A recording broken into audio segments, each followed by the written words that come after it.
You think you understand time. You wear a watch. You feel yourself getting older. You remember yesterday and you plan for tomorrow. Time seems obvious. It seems like the most natural thing in the world. But that's not time. That's just a sensation, a biological trick your brain plays on you. Most people walk around with this poetic idea in their heads that time is a river. You imagine it flows, sweeping you along from the past through the present and into the future. Or you think it moves. But here's the problem with that beautiful image. If time is a river, how fast does the river flow? 1 second per second. That's meaningless. That's like saying a table is 1 table long. It tells you absolutely nothing about the nature of reality. The truth is much stranger, much more mechanical, and honestly a lot less romantic than a flowing stream. Time doesn't flow. Time doesn't push you anywhere. And if you think you have a good grip on how time works just because you can count seconds in your head, you're in for a very rude awakening. Let's start with what goes on inside your brain, because that's where the confusion begins. You think your internal clock is a reliable instrument. It isn't. It's a chaotic mess of translation schemes. Consider a simple experiment. Try to count to 60 seconds in your head. Just sit there and count 1, 2, 3. You think you're tracking time, but what you're really doing is running a very specific, very personal program. Some of you, when you count, you hear a voice in your head. You're literally speaking to yourself, sub-vocalizing 1, 2, 3. If someone interrupts you and asks you to speak, you lose your count. The machine jams. But others, and this is where it gets interesting, don't hear a voice at all. They see images. They might see a tape measure with numbers on it, clicking past like a ticker tape. Click, click, click. If you use that visual tape measure system, you can actually read a newspaper or check a laundry list while you count time. You can sort your socks, look at patterns in the weaving, and still keep that mental tape measure clicking perfectly. But the person who counts with a voice, they can't read a word without losing track of the time. This tells us something fundamental. What you experience as the passage of time is just a mental construct, a pattern-matching game your brain plays. It varies wildly from person to person. It is not a universal constant. It's a biological hallucination. So when we talk about physics, when we talk about the universe, we have to throw your brain out the window. We have to stop talking about how it feels and start talking about what it actually is. That in physics, we have to be operational. That means we don't ask what is the essence of time, because that's a question for philosophers who enjoy arguing over coffee. We ask, how do we measure it? And the answer is almost disappointingly simple. Time is just a way of ordering events. That's it. It's a labeling system. Imagine you have a deck of cards. You lay them out in a row. You can say the jack is before the queen and the king is after the queen. The cards aren't moving. The table isn't flowing. The order is just a structural property of how the cards are arranged. Time is the table. Events are the cards. When we say time passes, we're just reading the cards from left to right. This brings us to the biggest mistake everyone makes. You think time is a container. You imagine the universe is a big empty box, and time is a clock on the wall of that box ticking away. Even if the box is empty, you think that if we removed all the stars, all the planets, all the atoms, and all the light, time would keep ticking. Tick, tick, tick. Wrong. This is the Newtonian view, and it's dead. Time is not a background stage. Time is a measure of change. If absolutely nothing in the universe changes, no atoms vibrate, no light moves, no energy shifts, then time stops. It ceases to have meaning. You cannot define a second without a physical process to mark it. A swinging pendulum, a vibrating quartz crystal, a cesium atom oscillating. Time is not separate from the stuff in the universe. Time is a property of the stuff. This is where your intuition fights back. You say, okay, but surely time acts on things. Time makes me get older. Time causes the milk to spoil. No, it doesn't. This is a linguistic trap. Time is not an agent. Time doesn't have hands. It doesn't reach into the fridge and sour your milk. Bacteria do that. Chemical reactions do that. Entropy does that. Time is just the bookkeeping system we use to track the rate at which those reactions happen. Saying time did it is like saying inches built the house. Inches didn't build anything. Carpenters did. Inches just tell you where the walls are. Time is the ruler, not the worker. Let's push this ruler analogy further, because this is where things get really weird. If time is just a ruler we use to measure the distance between events, What happens if the ruler itself is flexible? This isn't science fiction. This is measurable fact. We used to think that a second was a second anywhere in the universe. If you had a clock on Earth and a clock on Mars, they would tick-tock in perfect unison. It feels obvious. It feels right, and it's completely false. The rate at which clocks tick depends on where they are and how fast they're moving. This is not a mechanical failure of the clock. It is a fundamental feature of reality. Imagine you're driving a car across a giant flat sheet of paper. You can drive north or you can drive east. If you drive purely north, you're making maximum progress in the northward direction. But if you turn the steering wheel and start driving northeast, you're sharing your speed. You're moving a bit north and a bit east. You aren't going north as fast as you were before because you diverted some of that motion to the east. Now replace north with time and east with space. This is the essence of relativity. You're always moving through the universe at a constant speed. But that motion is shared between space and time. If you sit perfectly still in your chair, you're dedicating all your motion to moving through time.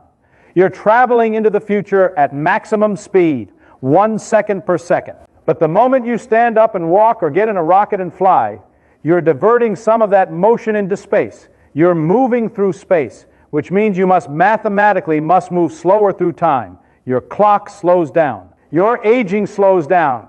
You aren't breaking the machine. You're just changing direction on the map. If you could move at the speed of light, which is the maximum speed limit of the universe, you would be using 100% of your motion for space. You would have zero motion left for time. For a photon of light, time does not pass. It is born and absorbed in the same instant from its own perspective. The universe is frozen. Now, you might be thinking, well, I don't feel my watch slowing down when I run for the bus. Of course not. You're too slow. You're a biological snail. The effects are tiny at human speeds, but they're real. We have to program satellites with this math. GPS satellites are moving fast, so their time is different from your time. We literally have to adjust their clocks. If we didn't, your GPS would be off by miles within a day. There's another aspect of time that tricks us, and it comes back to that counting problem. The idea of pattern recognition. We perceive time as having a direction, an arrow. Past is fixed, future is open. You can remember breakfast, but you can't remember dinner. Why? If physics equations work forwards and backwards, and most of them do, why can't we remember the future? If you film a planet orbiting a star and play it backward, it looks perfectly fine. It obeys all the laws of gravity. But if you film an egg falling on the floor and breaking, and then play it backward, everyone knows it's fake. The yellow yolk doesn't leap off the floor, assemble itself into a ball, and seal itself inside a shell. Here's the secret. This isn't about time itself. It's about probability. It's about disorder. It is much, much easier to break an egg than to build one. There are 1 billion ways for an egg to be broken. Scattered here, splattered there, shell in 3 pieces, shell in 1,000 pieces. But there is only one specific arrangement where the egg is whole. So as things move and interact, they naturally stumble from the organized state, few options, to the disorganized state, many options. We call this entropy. And this is the only reason you feel an arrow of time. You're watching the universe shuffle the deck of cards. You started with a perfectly ordered deck, and every second that ticks by is just the universe shuffling it a bit more. You can't unshuffle the deck just by hoping. This means that your sensation of time flowing is actually just your brain registering the increase of messiness in the universe. You're a disorder detector. When you distinguish the past from the future, you're really just distinguishing less messy from more messy. If the universe were in a state of maximum mess, maximum entropy, where everything was evenly spread out and nothing interesting was happening, your brain wouldn't be able to tell the past from the future. There would be no egg to break. There would be no memory to form, snorts, in a thermal equilibrium universe. The arrow of time vanishes. So let's go back to those people counting in their heads. The ones seeing the tape measure versus the ones hearing the voice. They're both struggling to impose a rigid linear structure on a universe that is actually much more flexible. We build these mental models, these counting machines, because we need to survive. We need to know when the tiger is coming or when the harvest is ready. We evolved to track duration, but we did not evolve to understand the dimension of time. Our brains are efficient, not accurate. We focus on the now because that's where we live. But in physics, Now is a very slippery concept. If you and I are standing next to each other, our now is effectively the same. But if you're on a planet a million light years away and you start walking away from me, your definition of now slices through the universe at a different angle than mine. What you consider to be happening right now might be in my future. What I consider right now might be in your past. There is no universal now that covers the whole universe like a blanket. The universe is a block of events, a four-dimensional loaf of bread. And how you slice that loaf depends on how fast you're moving. This is hard to grasp. It feels wrong. It feels like I'm telling you that up is down, but that's because you're trying to translate the high-level language of the universe into the low-level language of your biology. You're trying to count socks when you should be measuring light beams. When you try to force the universe to fit your intuition, you get confusion, you get paradoxes. But when you let go of what you think time is, when you stop trying to count it like a pile of laundry and start measuring it like a dimension of space, suddenly the equations work. Suddenly the universe makes sense. We're not done, because even if we accept that time is a dimension and that it stretches and squashes with speed, there's a much deeper question lurking at the bottom of the well. We talked about measuring time and we talked about the arrow of disorder, but we haven't talked about the beginning. If time is a measure of change, what happens when you run the movie backward all the way to the first frame? If the universe is expanding and we wind it back, it gets smaller and smaller, hotter and hotter. Eventually, you hit a point where the laws of physics themselves start to melt. You see, all our clocks, our atoms, our planets, our light beams, they exist inside the universe. But if the universe itself was born in a moment we call the Big Bang, does it make sense to ask what happened before that? This is the ultimate test of your new definition of time.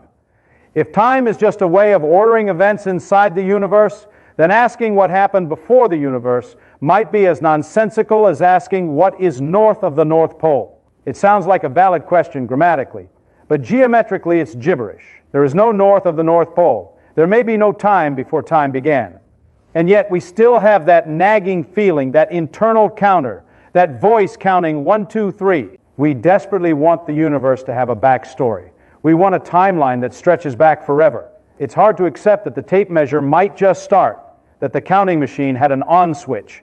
This creates a friction between our psychology and our cosmology. We are finite beings trying to comprehend the infinite using tools made of meat and electricity. It's a wonder we understand anything at all. Consider the patterns again. The person who sees the tape measure in their head can count while reading because they're using different circuits. Visual versus verbal. Physics is the same. Classical mechanics was the verbal counting. It worked for day-to-day stuff. Relativity is the visual tape measure. It allows us to process complex patterns that the old way couldn't handle. We're constantly upgrading our mental software to match the hardware of reality. And the upgrade process is painful. It requires discarding ideas we love, like the river of time. But here's the beautiful part. Even though your intuition is wrong, even though your internal clock is a biological hack, and even though time is a flexible, relative, bendy dimension, rather than a strict metronome, it still works for you. You can still boil an egg. You can still meet a friend for coffee at 2 p.m. The weirdness of relativity is hidden under the hood. You don't need to understand the combustion engine to drive the car. And you don't need to understand space-time metrics to live your life. But isn't it better to know? Isn't it better to know that the engine is there?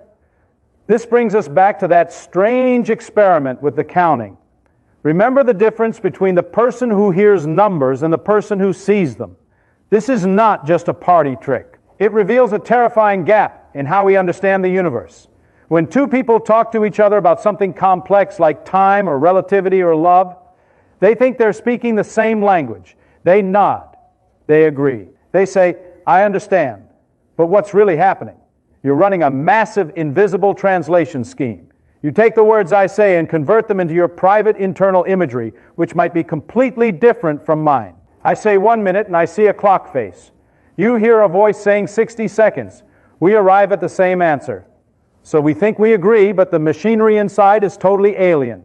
This matters for physics because it exposes the fragility of common sense. Common sense is just a collection of prejudices you acquired by age 18. It's built on your specific internal imagery. If your mental image of time is a tape with numbers on it, you'll struggle to understand how time can bend. If your mental image is a voice counting, you'll struggle to understand how time can be spatial. When we try to teach you about the quantum vacuum or the curvature of space-time, we aren't just giving you new facts. We're asking you to delete your operating system. We're asking you to throw away the tape measure and silence the voice. And that's why it feels so hard. That's why your brain rejects it. You aren't just learning, you're translating against the grain of your own biology.